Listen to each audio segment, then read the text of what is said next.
Hi. My name is Sanya Simic. I am the curator of this year's forum. Thank you, Uncle Shannon and Tribal. Thank you. That's very nice.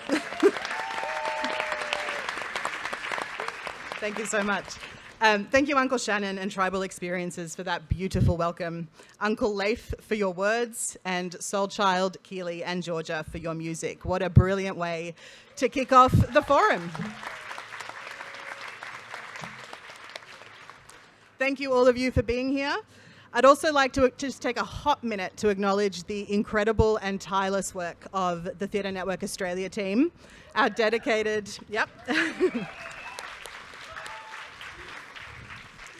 our dedicated APAF team, our associate producer, Emily Coleman, and the extended network of people who have contributed to the shape of this year's program.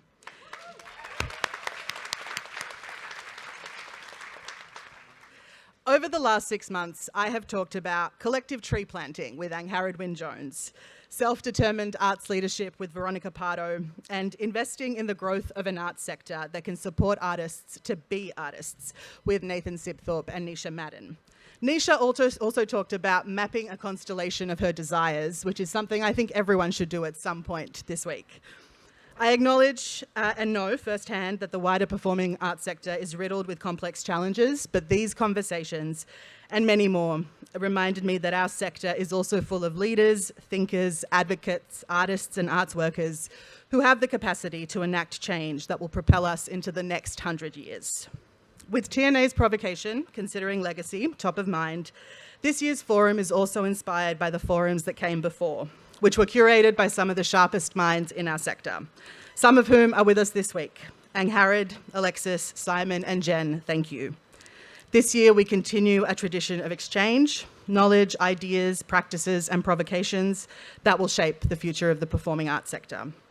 This year's APAF invites everyone to consider the individual legacies we're each carving out in our respective roles. I hope that we can sit together in community while talking, planning, and inevitably disagreeing in the sessions to come. I look forward to listening and contributing to the conversations that will unfold. Thank you, all of you, for your contributions. And now, it is my pleasure to hand you over to the wonderful Michelle Tuahini and our esteemed panel for our opening keynote.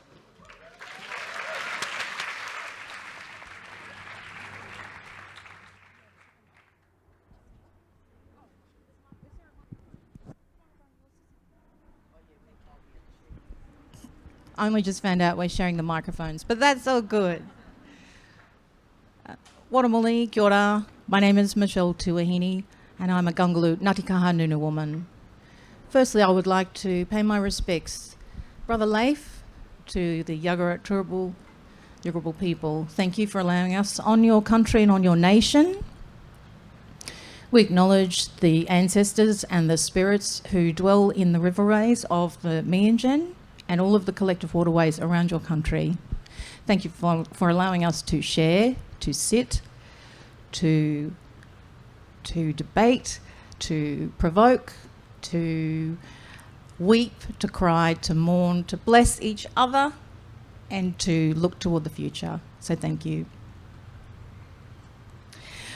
Just as a quick background, my background is in television journalism, so there's that, and I do a lot of other things in the arts. Don't judge me. It was the 90s. We're old school. We're old school. But these days, I do, as well as a lot of arts advocacy, I also have the great privilege of being able to speak for my country when it comes to determining the cultural heritage of the Eastern Gungalu people in central Queensland, specifically around the areas of Banana, Biloela, Thangool and Mount Morgan.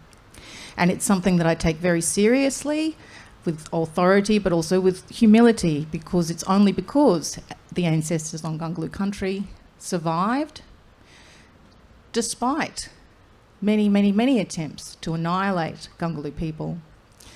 And it's that intersection of arts and cultural heritage that is one of the reasons why I may be sitting here today to facilitate this incredible panel of speakers. So firstly, welcome to this distinguished opening keynote on becoming better ancestors. This is a multi-generational panel of extraordinary First Nations women and non-binary artists, writers, speakers, thinkers, all of whom have been invited here today to reflect on their own past and to use that past to consider their future and the future that they will leave behind. Each of these incredible people here are the embodiment of the continuation of our ancient lines and our ancient line of matriarchs. It's my great honour to sit beside each of you, and I'm looking forward to hearing your insights today as you share about kinship and the relationship of kinship to your shared responsibility to country and to community. Firstly, I'd like to introduce Hannah Belansky, who is a Julia Ray writer and actor. Her debut play, which incidentally was co-directed by Auntie Roxy McDonald and also by Lee Lewis, it's called Don't Ask What the Bird Looked Like.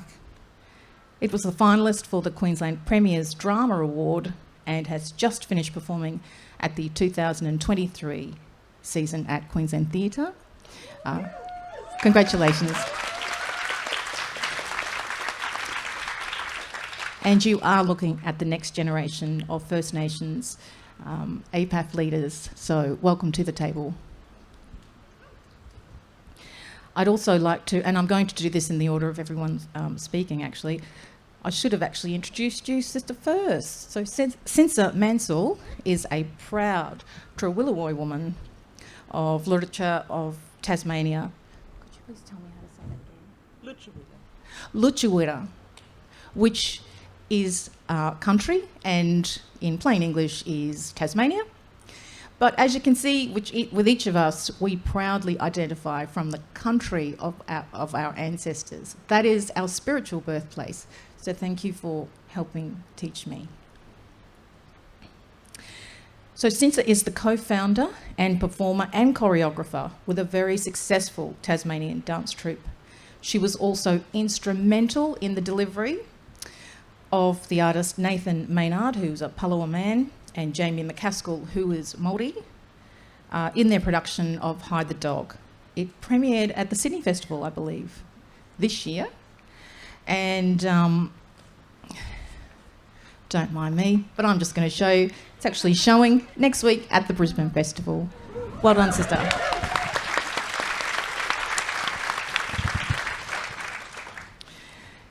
Now, to my right is a person who doesn't need a lot of introduction, and many of us have watched your incredible growth and insight into health and education, but I will formally introduce you. So this is Chelsea Wadago, formerly Bond. Chelsea is a Mananjali and South Sea Islander woman. She's currently the Professor of Indigenous Health at QUT School of Public Health and Social Work. So most people here would know Sister as a prolific writer and a public intellectual, having written for Indigenous X, NITV, The Guardian, The Conversation, and many more. She did debut her book Another Day in the Colony in 2021, and that met with incredible acclaim. If you would like to learn more about Chelsea, she has some recent publications, including From Blackness, The Genius and Generosity of Stephen Oliver, I Will Not Be Lectured on Violence by These Women, or Can We Decolonise Health and Community Care? All of that, and she's also the very proud mother of 5 beautiful children. Please welcome Dr. Chelsea Wadago.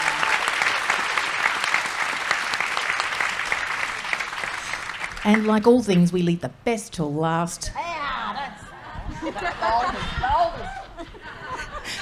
The way I would describe my sister girl here is Probably theatre and black arts royalty, and I'm not joking. Although I think I'd rather find a different word to royalty, 'cause something a bit more decolonised. But you get what I mean, you know, right up there. That's what I'm trying to say. So for those who may not know this incredible powerhouse, this is Rachel Mazza, AM, a Yidinji, Midiam and Dutch woman who's been the artistic director of Ilbidgery Theatre for, I believe, around 15 years. Going on 16 years. She brings with her a wealth of acting, directing, dramaturgical experience, has a significant profile, not just in our community.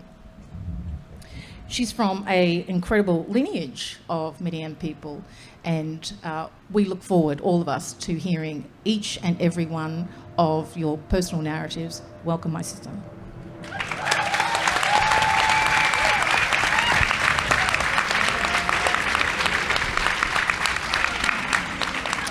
All right, so now it's time to get down to all of the really nitty-gritty stuff. You know, the really hard stuff, the stuff that can sometimes make us feel uncomfortable, but is also incredibly empowering for all of us to know, to learn, to share. I'm going to ask Hannah if you would... Oh, sorry. No, sorry. Sister. Yeah, no. Sorry. Cinta Mansell, in fact, was going to go first. Oh, gosh. See, we just did this out the back, right? And all I know is that Sister Rachel reckoned I'm not going first. So the instructions were very clear. All right.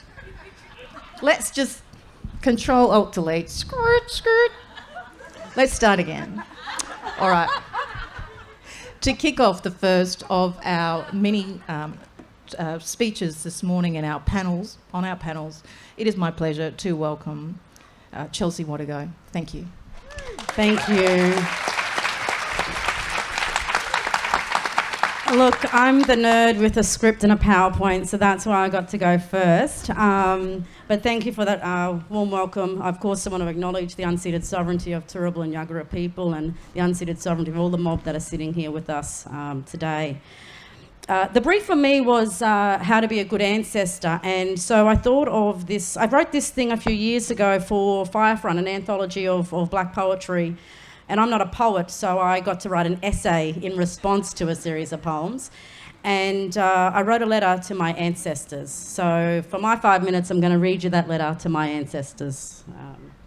I should also acknowledge for mob in the room, there are images of deceased people who my family included. I'm going to try and hold two things at once. Dear ancestor, of all the things you've been called, I will write to you in the name you must be known by, ancestor. And I'll write to you via the relationship of which you are known to me and through me. My father's name was Vern Watego. He passed away 14 years ago. His mother was Amelia Slocky. She passed away 6 years ago. Her mother was Clara Williams. She passed before I was born. Her mother was Emily Jackie, and she was born in the middle of the century before last. Her father was Billen. They said he was the last of his tribe. They were wrong, as you well know. Nalayan by Caliban. We are still here now. But what does it mean to be here now? It certainly is a strange predicament to know oneself only as far back as that ancestor that they insisted, among other things, was the last of us. My body here now, in its being, tells the truth about our ongoing existence, or at least it tries to each and every day. I want to talk truth to you, not about it, rather I want to talk to you truthfully, ancestor. To speak truthfully, to externalise that internal dialogue demands of us a public outing of our vulnerability. It's one that I've typically resisted, not because I prefer lies, but because I want something to be sacred, reserved just for us. Maybe I'm more familiar with the public truth-telling that relies too heavily upon strength in insisting upon our persistence as a people. I think I almost forgot that vulnerability was not weakness, but an expression of our humanity too, in this place, here, now. I remember when my father passed, I didn't just grieve the loss of him, I too mourned the loss of no longer being known as one of Vern's girls. I thought that when he died, so too did my belonging, that my ancestry was somehow more faint, further away. But it didn't die or fade. It was my enactment of it that had to change. It meant that when family gathered, I would not follow in behind him. I would now sit at the adults' table where he once sat. When my nana passed a few years later, I realised that I no longer had living elders in terms of my immediate family tree. When I grieved the loss of her, I also grieved the loss of answers to questions that I never took the time to ask. I grieved the loss of stories that are now just pieces of which I can no longer go back and check to restore them whole, to be retold in full. Throughout my life, my Aboriginal ancestry was known through them, through their stories, their experiences and their connections to place. They are gone, but I am still here now. It really is a most daunting prospect, the realisation of being the most recent living ancestor of the ancestors that have gone before you, that it is your time as the living ancestor for those who come after you. To think of oneself in this way is not the kind of hierarchical organisation in the way that them fellas typically construct their family tree. It is a reminder of our mortality and our eternity. To be the next in regards to our proximity to that soil, the next to be returned to it no longer as seed but as the root that sustains that age-old tree forevermore. Neither last or lost, but forever. The last living ancestor here now carries a responsibility to learn, to lead, to remember, to speak, to be in such a way to sustain the rest that will follow. It is in that being that will determine whether that tree will continue to grow even when the soil isn't particularly fertile, especially because it isn't. In this place here now, it is no longer a matter of having strong roots that reach deep down into the soil. No, instead we must grow those roots above the soil, much like the buttress root. It is as smart as it is strong, finding the nutrients the tree needs in thin soil, growing tall and wide to sustain the largest, most ancient trees in the rainforest, even supporting the weaker ones. I cannot go back to look beneath the soil, nor can I climb to the canopy to pretend that I know. I can't see, but I feel the strength of the force of those behind me. I also feel the weight of those I'm meant to carry, and some days it feels too heavy. Some days it feels too lonely. This place no longer insists that we are the last. Instead, they tell us that we are lost, that we are on our own. Here now, they insist that we stop being a problem despite always and only ever being the problem in their imagining. I wish I could live in that time where I could see whether I was the right kind of ancestor at the time I was called to be in this place. Maybe then you could tell me if I let you down when I couldn't see a brand new day. You could tell me if I failed in my failing to see possibilities in this place. Did I not have enough joy? Should I have laughed or danced more? Should I have rested more? Should I have fought harder? Some days I'm tired of fighting, of having to search out nourishment in the soil, of pursuing a thing called justice so stubbornly despite not yet knowing what it actually is. I still pretend that I'll find it. I have to because people are depending upon it, our people right here, right now. They never wanted it for us to exist, but we still do here now only because our ancestors fought for our survival, and we must, even on our own, especially when we feel we're all alone. For as long as we breathe, our ancestors are here with me and with you. You are never alone. And so I tell you this, my dear children, never be the good Aborigines that they insist you be. Always, always be a good ancestor, whatever that means in your here, now time. Love from your mum. Thank you.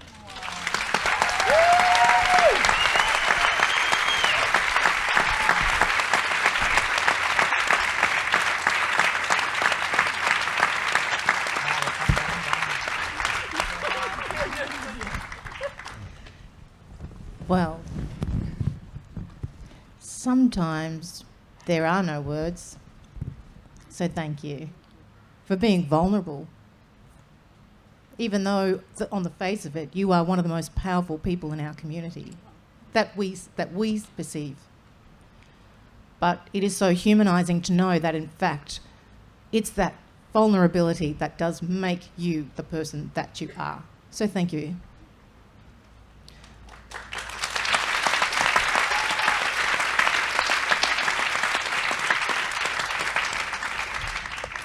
Okay, Hannah, please do share. Hello. I'm Hannah Volansky, and I'm an actor, writer, and Yuwalari woman. My mob come from Gaduga, which is a small town in northwest New South Wales, but I've grown up here in Meanjin. I was raised by an Aboriginal single mother whose strength, passion, and work ethic paved the way for me. She worked full-time as a nurse during the day, but is also a visual artist, so she'd be up all night painting, inspiring my dream for a career in the arts. That said, when I first entered this industry as a 20-year-old actor, my idea of legacy, if I actually stopped to think about it, was admittedly a lot more wrapped up in myself. I felt this desperate need to prove that I could do it, to somehow make my mark. However, a few years later, when I began to focus more on writing than acting, my reason for being in the arts started to evolve. I found power in writing because there were ideas and truths that I could express that weren't necessarily possible with the acting opportunities available. I liked having control of my story, and I really liked that in the process of writing, I could connect with my family and community in a way that I hadn't before. My impulse to create still comes from a need to understand and be understood, a need I think we all share, that's why we're here.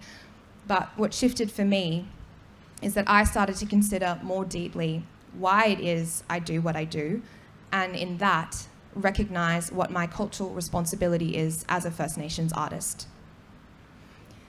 I very recently made my main stage debut at Queensland Theatre with my play Don't Ask What the Bird Looked Like. The play is about a young Aboriginal woman who's been estranged from her Indigenous father and who goes to country for the first time to connect with him. It isn't an autobiographical story, but it does draw upon my lived experience, which is similar to a lot of First Nations families, where after so many years of having to lay low and stay quiet, it's now too difficult to talk about certain things ever or at all. Particularly as a young person wanting to learn about culture, this can leave you feeling really disconnected from who you are. I had uncles and aunties who travelled to come see the show, some of which have never seen a play before, and it was really special to see them see our story on stage with a whole room of people, and they would never have expected that to happen. At the matinee last weekend, one of my aunties, who's never been particularly affectionate, she came up to me and she gave me the longest, biggest hug that we've ever had. And she didn't really say anything, but I knew what it meant, which was that I'd done good. Moments like that remind me of the importance of storytelling, but also that where I am right now is only possible because a space has been created, a space for my voice that historically, as a woman and as a First Nations playwright, wasn't there. This space was fought for by my ancestors, by my mother, by my grandmother, and by mob and women in the industry before me. In that way, being a First Nations artist carries an extra pressure to continue a legacy and represent your people and to do it right, which is an honour, but it's also really intimidating. And truthfully, there's been times when I felt scared of this responsibility. I'm still early in my career, and there's a lot that I can learn from all of you here, and I hope that one day I will get to. But if I can share anything from my journey so far, is that the generosity and support that has been shown to me by people in the industry gives me faith. Part of it has to do with growing up and getting more experience, but I now feel myself stepping into this space that's been fought for with a new sense of confidence and purpose. And that is because the work I've been making and the people I've been working with, both mob and non-Indigenous artists, has deepened my relationship with community and country, which is incredibly sustaining. I do not take for granted the impact these opportunities have had on me personally, professionally, and culturally, but it's not enough for me to just acknowledge it. I must uphold that spirit. For me, becoming a better ancestor means I keep on going, while making sure that door is always open, that space is always there, like it's been for me. There are still so many stories to be told. Thank you.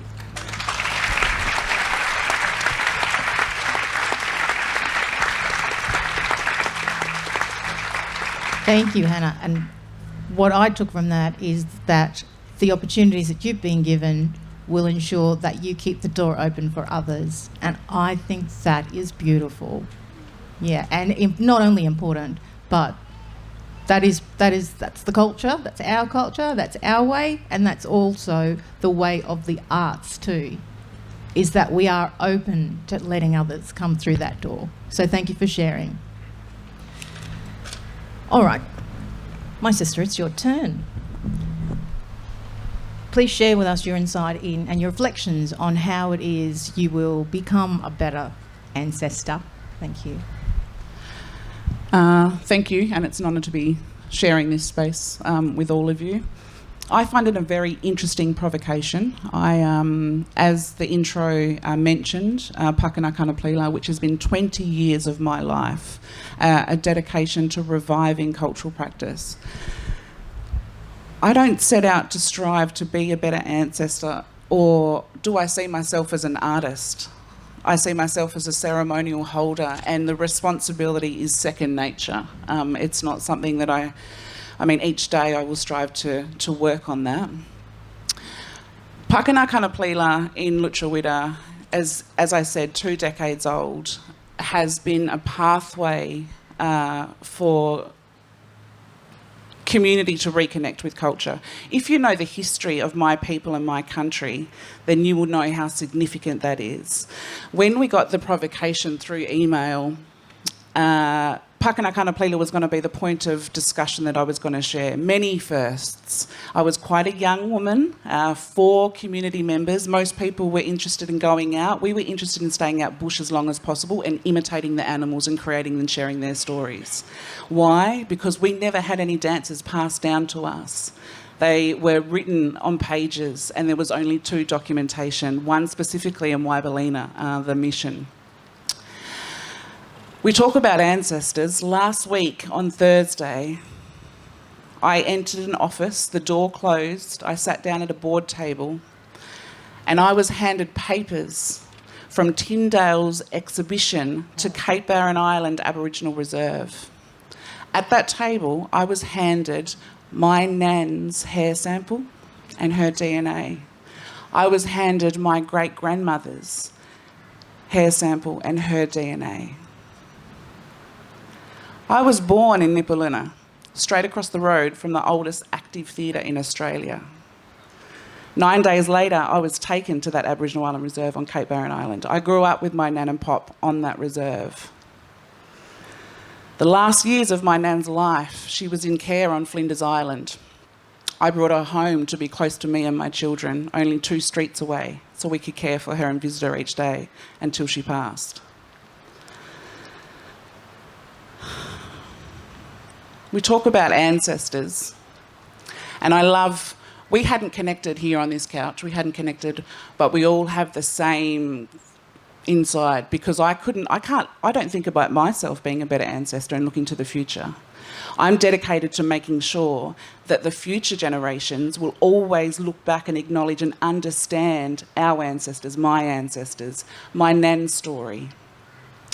I'm a dancer, Pakana Kanaplila, many years in Skins and Ochre, not as a dancer. In recent years, moving into theatre. So I've travelled the world with Pakana Kanaplila, the first international residencies with South Africa. I will never remember being this young woman on the island thinking I'm travelling to the other side of the world to share culture. When you think of Africa, you think of prominent culture. No, that's 4 layers of colonisation over there, and we left that place shifting a perspective for 10 dancers that spent residency with us. we collaborated in a festival, Vrystaat, and had standing ovations and tears every performance, because it took us to travel to the other side of the world for them to look back and want to know about their traditional practices, their traditional language, their traditional culture.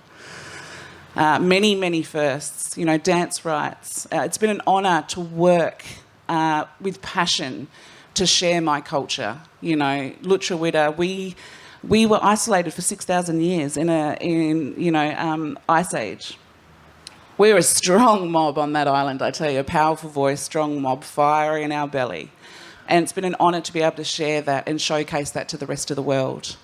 My first solo theatre work, I usually get uncomfortable talking about myself, but this particular point, back was a work honouring 4 generations. My daughter, Niara, which means spirit in my language, has been dancing her whole life, knows nothing but culture, skins and ochre, it's second nature to her. Me, broken cycles, barriers, reclaimed, passing on tradition. My grandmother, Beulah Maynard, did not have the same experience. A year before she passed, she looked at me and she goes, "Since I think I'm spiritual." Nan left Cape Barren Island Reserve and used to say that they were Italian because they were ashamed to say that they were black. And the 4th generation in back was Nan's mum, my grandmother Phoebe. And just last week, I left that office with them in envelopes. So I just want to finish up by saying my responsibility, I feel, is to make sure that the stories are continued to be told, and I will make sure that my daughter and my daughter's daughter acknowledge and understand their roots and where they come from and why they need to stand up, speak up and make the industry safer culturally, respectfully, and build the understanding.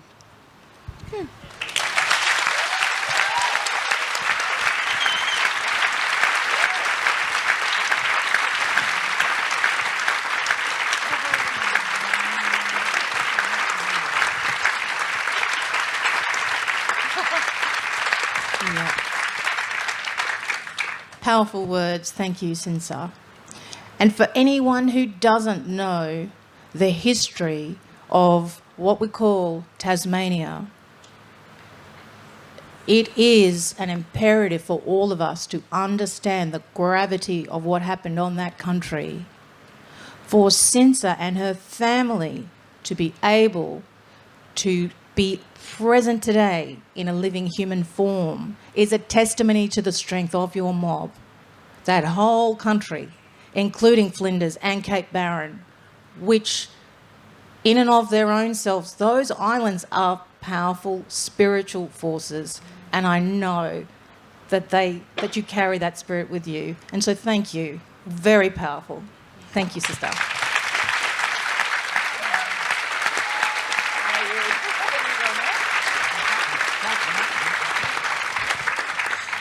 So to share and reflect on the on that provocation of ancestry and becoming a better ancestor, or even an ancestor, is Rachel Mazza. And before I hand over the mic, I am just going to plug that there is another reason why Sister's here, to celebrate the world premiere of the work Tracker, featuring Daniel Riley.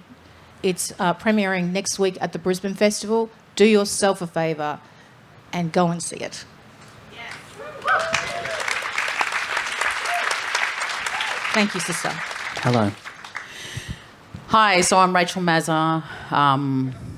My grandmother is Yirinji, all that country below Cairns. Grandfather, Meriam Mayor of the Comet clan, which is the most easterly of the Torres Strait Islands. But I didn't grow up in Queensland or up in the Torres Strait. I grew up on Kulin country, Wiradjuri country, where I was born, and I've been living there for the last 25 years. And my mum is Dutch, and she came out to Australia on that second boat after World War II. And I wanted to start this yarn with the acknowledging the extraordinary people that we are as the first peoples of this country.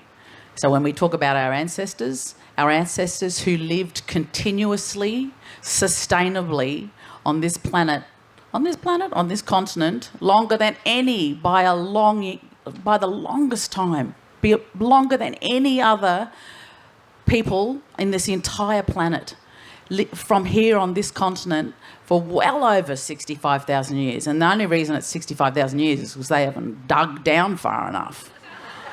You talk to any mob, when they talk about how long they've been here, there's no stories about coming over on boats. I mean, maybe coming down from the stars, but no, we didn't come from nowhere else. We came from this country.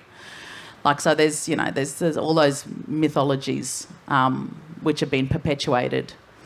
But acknowledging that we come from a people who have mastered the art of living sustainably. So when I think about this title, becoming, what is this to be a good ancestor? Like looking for your future generations. And this is not a black conversation. This is a human conversation. How do we exist on this planet in a way that's going to leave the planet better than where you left it?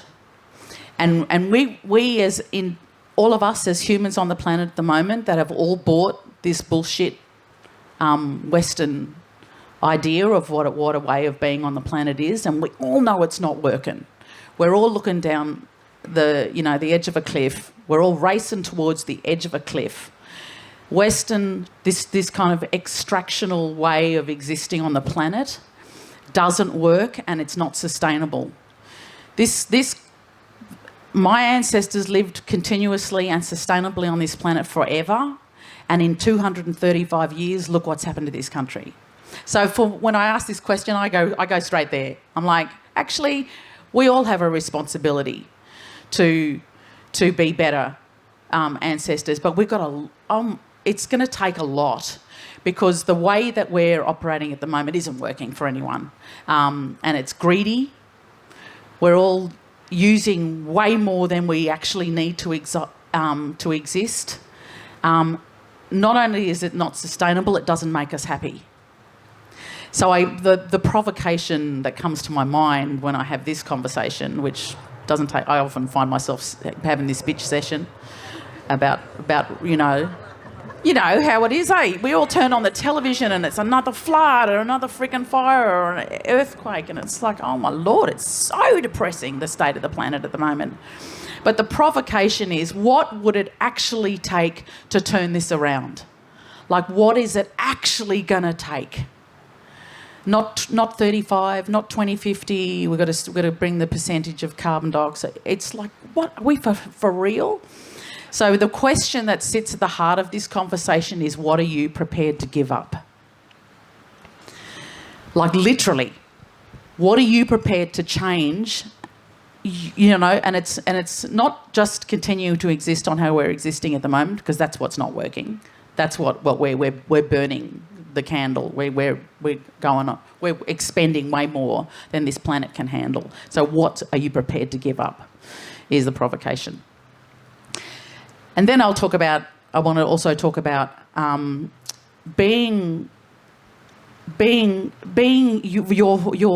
taking the full responsibility for how you're being in the planet, on this planet, is also about how it's living you know it in theory, but what does that mean to live it in practice? So it's also about how we're being so yes, our relationship to country and our relationship to people. So how are we being amongst each other as humans? So how are we uplifting? How are we... Anyway, then I start going down the other wormhole of like our responsibility in the energy that we put out. So uplifting each other, calling friggin' racists out. Like, let's go there. Like, what you're responsible when shit's going on in the room, stand up for it. Take a stand and make a statement. Sorry, there's so many ways we can, have this conversation, because I just want to acknowledge how much I loved each of your contributions to this conversation as well. And I feel very like particularly since around cultural, because once again, going back to our ancestors who've been on this planet living continuously and sustainably for friggin' ever, because we had an incredibly sophisticated cultures that create that framework by which, and it's literally embedded with an absolute way of being, but that way of being is in relation to existing in this sustainable way, and it's all about relationship. And I think about what I got, one of the strong messages I got from your book, Another Day in the Colony, but that living sustainably is all about relationships, your relationship with each other, your relationship with your community and your family, how you rate, and your relationship with your country. And that your relationship, and I'm thinking culturally how blackfellas and Indigenous peoples of the world have existed is because they live sustainably in relationship and in balance with land and in country. And so when I had this, I was working on this another woman's play, but we went out back to her country, Narromine, Dubbo, Wiradjuri country. And as part of her research, we were interviewing a whole lot of different people from her country. And anyway, we're sitting there. Sorry, cut to the chase. We're sitting down there with this old blue cocky... What do they call them? Blue cocky? Is it? Anyway, one of them old rich farmer fellas.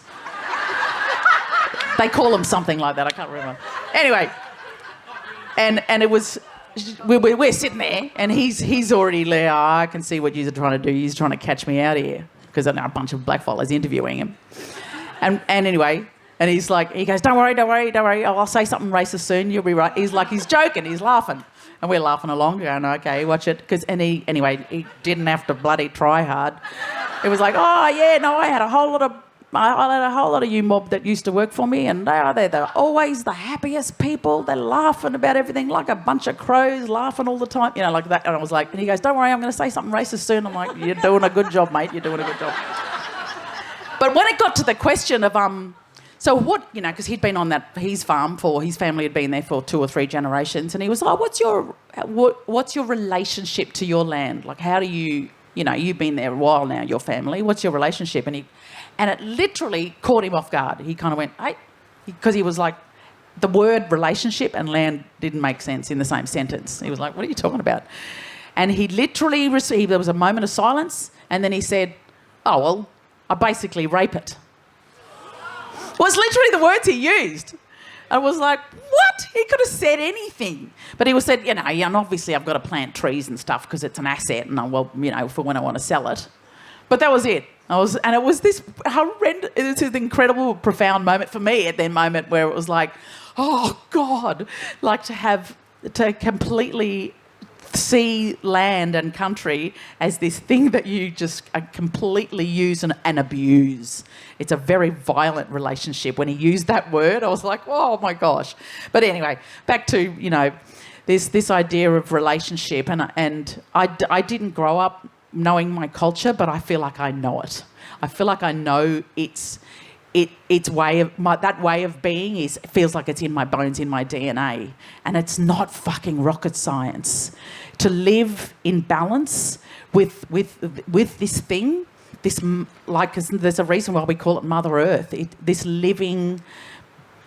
place that nurtures us, that births us, and we'll go back to it one day. If we truly embed these really basic concepts, then your relationships shifts. When you live in harmony and balance and respectfully with this thing that feeds us, that nurtures us, then that, going back to my earlier provocation, and then what are you prepared to give up? Because there's a lot of things that are getting in the way of that relationship. But that is going to sit at the heart of us, all of us becoming better ancestors. Like, what is the planet we're leaving for our kids and our grandkids? And it's tough. It's going to be a hard one because we're such a long way from it. Anyway, that's my 5 minutes. I just...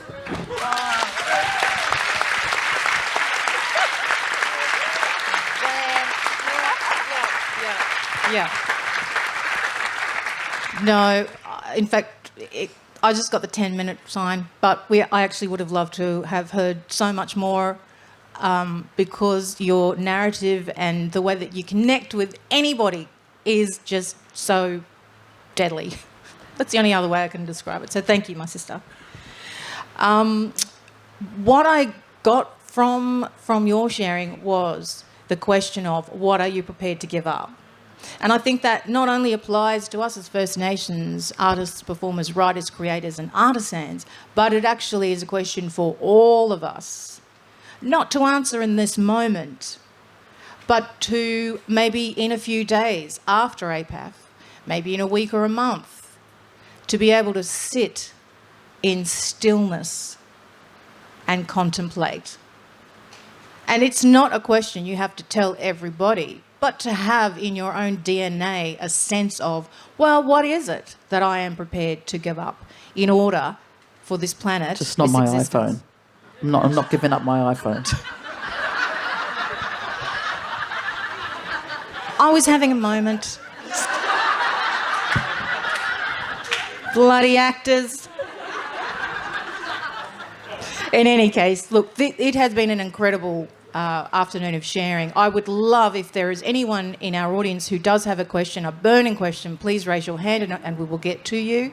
In the meantime, one of the things that cross my mind when I think about this provocation is so many people say to me, I don't get, what is country?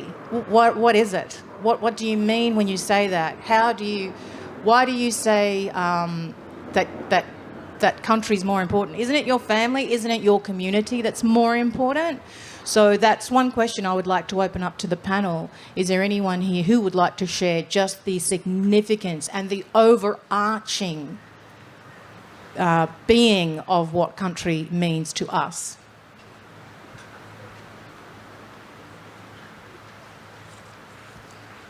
I'll have a go.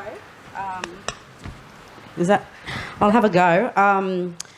Look, we talk a lot about, foregrounding Indigenous sovereignty, and unfortunately in this current climate that we're in, we can't speak about sovereignty because it's either yes or no. But there's something to be said about sovereignty, Everyone agrees on sovereignty. not as a legal... No, well, I think the sovereignty conversation's been reduced to a legal definition that the lawyers can own and tell us what sovereignty means. And when blackfellas, and as I understand it, and when I'm in relationship with other blackfellas and we talk about sovereignty, it's also about a power that's derived from place. It is about relationship, but it's about a power, not a violent power like a colonial power where you abuse, but it's a power from the place in which you come from and knowing that. And, sometimes with our academic work, we can't speak of it because Western knowledge systems don't let us speak of spirit and the power of how things come to us, and how decisions get made that come from a way that's not, they can't see. And so when I think about country, I think about, yes, relationships, but there's something that we don't get to talk about, and is the power of coming from the place in which you come from, the way our ancestors speak to us in any given moment, when we think everything's stacked against us and it should be, but it isn't. And there's often not a space in public discourse and in intellectual spaces to speak about that kind of power, that we all know, we feel it. And we all got yarns about it that send goosebumps up our arm when we talk about it. But we can't give voice to it in certain kinds of conversations. And that's something that I get, that's what keeps me going. Speaks to me in the middle of the night and says, wake up to yourself. Remember who the fuck you are, where you come from.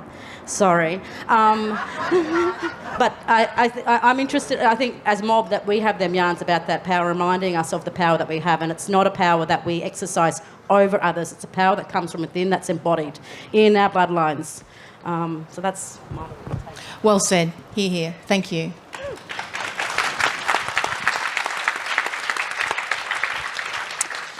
And in the absence of any questions, there was one other philosophical, metaphorical question I put to you, panel, and that is, how would you like, or how would you prefer your mortality and your eternity to be remembered? That is to say, let's just break it down. So we're here, we're alive, right? And we're doing shit. So then when we go into the dream time, or when we pass into whatever it is beyond, what is it that you actually are okay to say out loud to this group of other like-minded creatives who are making this safe space for you to share. Because it's okay to big note. It is. Yeah, I'm jumping on. Actually, I have a massive because it's something. There's something in the way you were just saying that, Chelsea, about power, but it's a power that comes with a humility, because of its It's a confidence in just being, and there's such a kind of problem with the want, and that picture with the lad there with his bloody King Billy plate on just makes my bloody blood boil. And it's this want to kind of like pick out the one and put him up on a pedestal that Western culture does, which is really problematic. He was the best tracker. He was like doing tracker now. It's like this was a skill all black fellas had. But why you got to pick out that one person and make them better? And in the same way we do competition, and it's just, there's something really problematic about that. So it's power with a humility.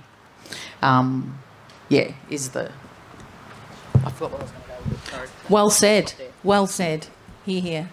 Can I just quickly shout out about Aurora, that last song that whoever's got connections to that woman, like that was deadly. But the last song, the bags that we carry, the bags that weigh us down. Also, every word that was hit. I think very powerful musician, and thank you for that offering. But I think when you ask about legacy, I want to say this, and take as you will. I'm a very positive person, and I do not have a negative bone in my body.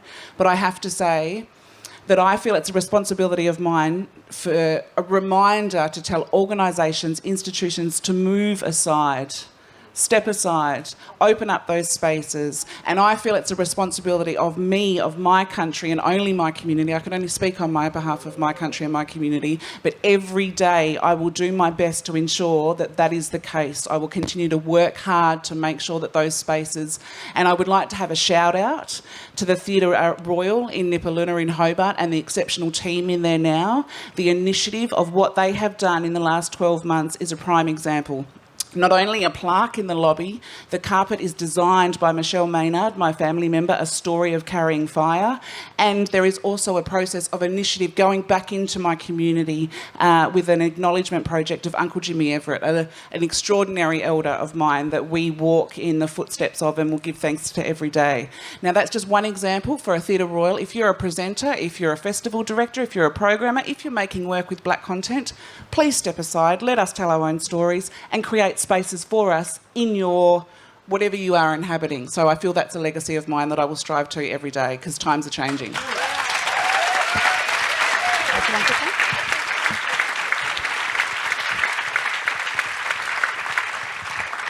In terms of my own position that I've arrived at, I don't believe I'm my ancestors' wildest dreams. And I'm okay with that.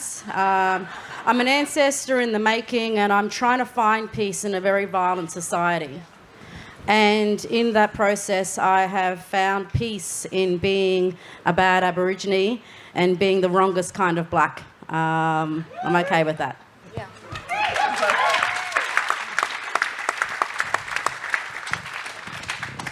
I just feel really in awe to be sitting here with these women. I'm really inspired and intimidated, and but also proud to be here and for what I carry, which is my ancestors, and I feel like I'm so early in my life that I don't think about myself in that way, like being an ancestor. But I guess all I can ever do is like speak for my family and my mob and do them proud, and I feel like that's the work that I'm doing, and that's all I can do, and that's what I'm trying to do. Yeah.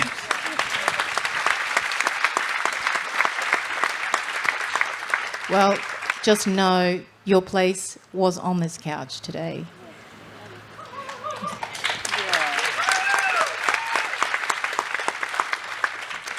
Because I will add, for many of us, whether we are First Nations women or non-gender or non-binary, whether we are arts community, there is still those moments within us that say, I should not be here.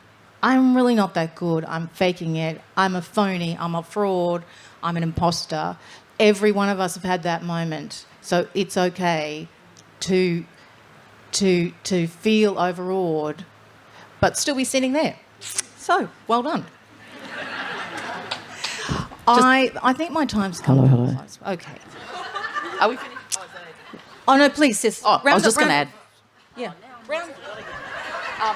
No, just the just kind of a little bit jumping on what you were saying there too, is we all have a responsibility at this particular time in this country, because of the history, because there is we are a long way from getting justice, land back, having our sovereignty acknowledged, and we all have a role to play. As blackfellas, we all have a role to continue the work of our ancestors, pick up the baton and keep running and keep fighting with that baton. No, gammon. But everybody has a responsibility, because there's a version of this country which celebrates its First Peoples, which acknowledges the history as the violence that it is, and we get to the point where reparations are made, acknowledgements are made, and we can at some point truly move forward as a country that honours and celebrates its First Peoples as front and centre to what makes this country unique. So we all have a responsibility to pick up our batons and keep running forward, and that for me is if I think of all the fellas that have been before me and the work that's happened before me, so that's where the humility comes in. It's don't forget whose shoulders you walk on, and you just picking up the baton and you're just continuing the next lap, and that's a responsibility we all have. So yeah, don't get big-headed about it. Just pick up the baton and run.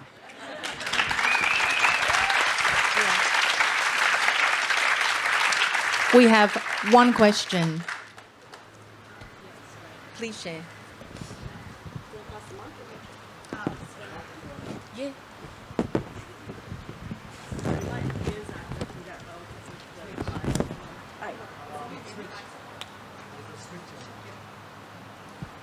Hello. Yes. Yeah, great. Sorry if this question or comment is a little bit unformed, but I feel that for me, Aboriginal culture, Indigenous culture represents this massive encyclopedia of knowledge about the natural environment and how we can care for country, etc. But for immigrants and settlers, I guess, who come to another country, we don't have access to that knowledge. That knowledge was hidden, or people tried to destroy it, and so it's for me, it's the two are intertwined. The political kind of acknowledgement of what has happened, and reparations, but also the kind of that we need to do that in order to get to all this amazing environmental knowledge so that we can save the planet. But we don't have the language. Like someone like me does not have the language because, it's I'm not a descendant of the people here. Respectfully, and again I say this with heart, you have to understand your responsibility and also understand that when you speak of country and place and knowledge, that's our ancestors. So there's a right responsibility in the amount of knowledge and expectation that a non-First Nation person might have. But it's not open to everybody because it's our family, our country. As we talk about Mother Earth and planet, yes, it's for every human being that is happening, and we all have the same responsibility. But when you speak about our difference and our, immigrants coming, we are extremely fortunate people, but we bear a lot to carry. But that is our knowledge because it's our ancestors. Thank you, because that's me not knowing the kind of intricacies between the different words. So thank you for explaining that, and I'm learning. I'm going to continue to learn heaps. And not that I've met every Aboriginal person on this country, but my understanding is our people are unbelievably freaking generous, patient, positive people. But this history has been unbelievably violent and to our people, and there's a lot of healing that needs to be done, and it is not a right and a privilege to have access to that knowledge. This is a journey that we're all going to have to go on together as a country, but people have got to be patient and just get off your little... Anyway, shut up. Just to reiterate, it's not a right and a privilege. There's somehow this kind of like, I don't understand why you don't give me your knowledge. You have to acknowledge the context and the history first. There's some homework that everyone needs to do about your positioning and where your position is in this country. But there is that knowledge is a gift, and it will be given when you're ready.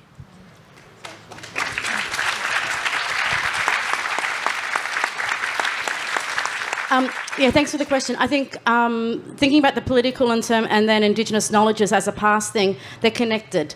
And so if we're committed to climate justice, then land back is the solution, and anyone can back blackfellas getting land back. And in fact, blackfellas are leading the fight, certainly in this state of Queensland, from the Torres Strait to Uncle Adrian Birragubba, who first person to use the new human rights legislation to protect country using cultural rights. So blackfellas are having the fight right now, and more settlers need to join blackfellas in the fight to give land back. Woo! That will save the planet. Yeah, true. Well said. And just to wrap that up, I understand that it is a question that does sit uncomfortably with a lot of people. So the only way I would explain it is that all of us here, even though we might not have been born on our country, we actually were born with an authority to speak for our country, which is very different to landholders or pastoralists or farmers or the minerals industry. It's a very different equation. So while a lot of extraction companies might think they're making big money, what we have privilege of caring for is beyond a monetary value. You could not put a price on it. And so we invite you to help us care for our country, but also just know that that is sacred business that goes on when we talk with our families about how we speak and care for our country. Thank you. So with that brings to a close this incredible keynote panel of just industrious, productive and creative people. I would like to thank Hannah Belansky, Dr. Chelsea Wadago, Cynthia Mansell and Rachel Mazza. Thank you.